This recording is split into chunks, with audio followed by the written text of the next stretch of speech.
L'appel au dépistage a été entendu à Montréal. Ceux et celles qui ont fréquenté des bars de la métropole depuis le début du mois de juillet affluent vers les cliniques de dépistage sans rendez-vous. Mais pour se faire tester, le temps d'attente est long, très long. Il est parfois d'environ 2 à 3 heures.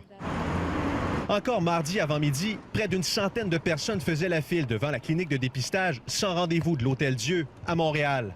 Signe que les gens ont compris le message, environ 3000 personnes se sont rendues dans 2 cliniques de dépistage montréalaises en 2 jours.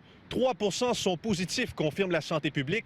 Toute une augmentation alors que le taux tournait autour de 1 dans les dernières semaines. Ça nous démontre que la transmission est quand même à la hausse depuis au moins la dernière semaine et il faut voir ce chiffre-là baisser. Tout ça alors que le nombre de tests quotidiens stagne au Québec. À certains endroits, c'est congestionné. À certains endroits, il n'y a pas personne ou à peu près. Le premier ministre l'avoue, il n'est pas satisfait. Actuellement, on a des installations qui peuvent facilement prendre 16 000 tests par jour, mais on n'arrive pas à dépasser 9 à 12 000 tests par jour. De passage en Montérégie, là où il a rencontré les présidents des 3-6 de la région, François Legault a assuré que des ajustements sont en cours. Et la santé publique va continuer d'ajuster notre offre de services. D'autant plus que c'est facile de s'y perdre. Le site web de certains CIS ne semble pas régulièrement mis à jour. Voici un exemple. Quelqu'un qui consultait le portail Santé Montérégie mardi en début d'après-midi pour s'informer de l'horaire de l'unité mobile de dépistage